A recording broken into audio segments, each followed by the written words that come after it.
Hey guys, welcome back to my channel. Today is Thursday. We are going to be concentrating on the bedrooms. If you guys have been following along with me all week, I'm doing my weekly cleaning list and I'm doing a different room each day.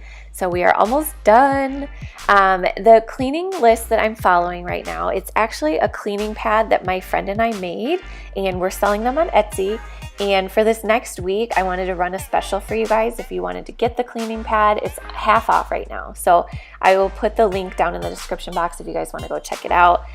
It's just kind of, we hadn't been having any luck finding a cleaning list that we were really liking, so we decided to just make one.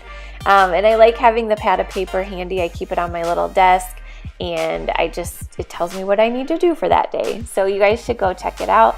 And if you're new to my channel, I would love if you would consider subscribing and sticking around. We've got one more day of cleaning tomorrow, and let's get to it.